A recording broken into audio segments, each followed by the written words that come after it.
नमस्कार, news for nation देख रहे हैं आप और मैं हूं शबे आपके साथ।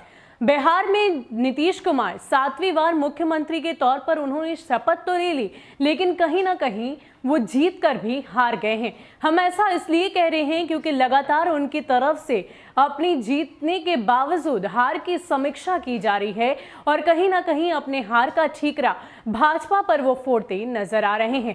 आपको बता दें कि लगातार जब से अरुणाचल प्रदेश की राजनीतिक घटनाक्रम सामने आई है, तब से मुख्यमंत्री नीतीश कुमार का दर्द छलकता हुआ नजर आ रहा है। चाहे हम बात करें राष्ट्रीय कार्यकारिणी की बैठक की या फिर राज्य कार्यकारिणी की बैठक की, इस दोनों ही बैठक के दौरान उन्होंने साफ तौर पर भाजपा पर तंज कसा प्रहार किया और ये कहा कि इस तरीके से पीठ में चूरा घोंपना बिल्कुल भी सही नहीं है, निंदनीय है, ऐसा नहीं करना चाहिए। इतना ही नहीं, राज्य परिषद की बैठक के दौरान आरसीपी सिंह ने ये कह दिया कि हमारे साथ धोखा हुआ है। लेकिन इन सब के बीच अगर हम के मुखिया जितन राम मांझी की बात करें तो वो भी अब लगातार भाजपा के ऊपर प्रेशर बना रहे हैं और कहीं ना कहीं नीतीश कुमार के सामने अपनी अच्छी छवि बनाने की पूरी कोशिश उनकी तरफ से की जा रही है।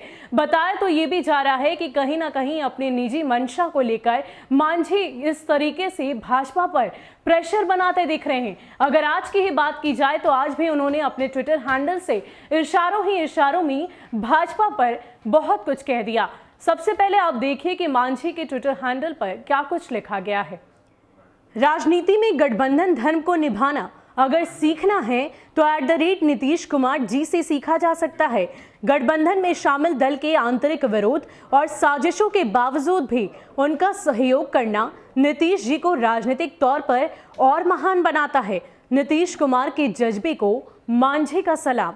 तो आपको बता दें कि अब जेडीयू नेताओं के बाद एनडीए के सहयोगी जितन राम मांझी भी भाजपा को विश्वासघाती बताने में जुटे हुए हैं। जानकार बताते हैं कि मांझी के सीएम नीतीश के पक्ष में खुलकर उतरने के पीछे उनकी निजी मंशा छिपी हुई है। इसी वजह से अब बिना नाम लिए भाजपा पर वो वार कर रहे हैं। मकसद है भाजपा पर दबाव बनाकर सीएम नीतीश से पुरस्कार लेना। हिंदुस्तानी आवाम मोर्चा के राष्ट्रीय अध्यक्ष जितन राम मांझी अपनी गोटी सेट करने को लेकर लगातार प्रेशर पॉलिटिक्स कर रहे हैं। विधानसभा चुनाव में 4 सीटें जीतने के बाद विधान पार्षद बेटे को मंत्री बनवा दिया है, लेकिन इतने से उनका मन नहीं भरा, लिहाजा नई रणनीति पर काम कर रहे हैं। पहले अपने साथी सीएम नीतीश की नीतियों पर सवाल खड़े किए, उधर से पुचकारे जाने के बाद अब भाजपा को नसीहत देने में जुटे हैं। जानकार बताते हैं कि जितन राम मांझी यूं ही नहीं भाजपा को नसीहत दे रहे हैं, बल्कि इसके पीछे उनका हिडन एजेंडा है। वो जेडीयू के पक्ष में मैदान में खुलकर उतर भाजपा को मैसेज दे रहे हैं कि हम नीतीश कुमार के पक्ष में खड़े हैं। ऐसे में भाजपा बैकफुट पर आएगी और उनका हिडन एजेंडा कामयाब हो जाएगा। मांझी ने मुख्यमंत्री नीतीश कुमार से मांग की है कि वह जब भी अपने कैबिनेट का विस्तार करते हैं तो उन्हें एक और मंत्री पद दिया जाए और साथ ही बिहार विधान परिषद में एक सीट दी जाए। कुछ दिन पहले पार्टी की राष्ट्रीय कार्यकारिणी की बैठक के बाद मीडिया से बात करते हुए जितन राम मांझी ने कहा था कि वह मुख्यमंत्री नीतीश कुमार से बात करके दबाव बनाएंगे ताकि कैबिनेट विस्तार में उनकी पार्टी को एक और मंत्री पद मिले और साथ ही एक एमएलसी सीट भी उनकी पार्टी को मिले। जितन राम मांझी ने कहा कि मैं मुख्यमंत्री नीतीश कुमार से इसको लेकर बातचीत करूंगा, उनसे बिहार विधान परिषद में एक सीट और एक मंत्री पद देने के लिए कहूंगा। मुझे लगता है कि वो मेरी ख्वाहिश जरूर पूरी करेंगे। जानकार ये भी कहते हैं कि मांझी की मांग पर बीजेपी अड़ंगा लगा सकती है, लिहाजा जितन राम मांझी अब बीजेपी पर प्रेशर बनाने में जुट गए हैं। वो जेडीयू के बहाने बीजेपी पर हमला बोलना शुरू कर दिए हैं और जितन राम मांझी ने बिना नाम लिए भाजपा को विश्वासघाती बता दिया और सीएम नीतीश के जज्बे को सलाम किया है। इसमें उनकी मंशा साफ झलक रही है।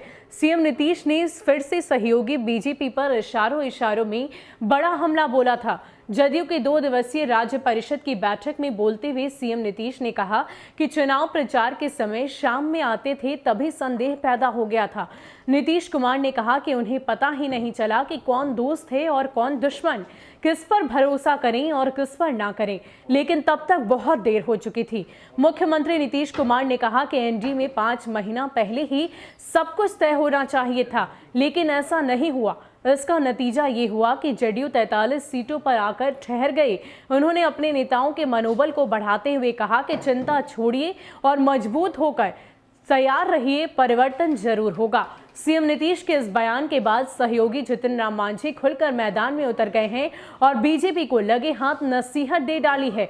मांझी ने कहा है कि राजनीति में गठबंधन धन को निभाना अगर सीखना है तो नीतीश कुमार से सीखा जा सकता है।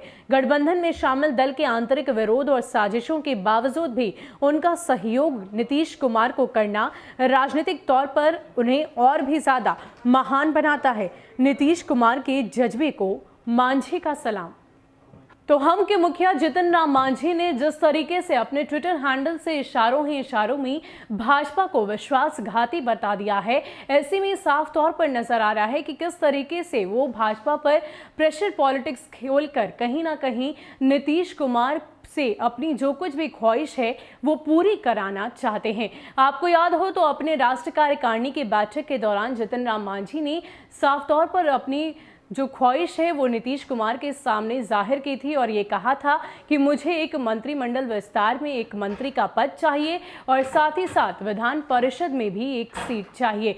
अब इसको लेकर नीतीश कुमार उनकी इस ख्वाहिश को पूरी करते हैं या नहीं ये तो आने वाला समय बताएगा, लेकिन फिलहाल मांझी हर उस कोशिश में जुटे हैं कि किसी भी तरीके से उनकी ये डिमांड पूरी हो सके। फिलहाल के लिए इतना ही। ऐसे ही अपडेट्स के लिए आप हमारे साथ बने रहिए और देखते रहिए न्यूज़ फॉर नेशन। नमस्कार।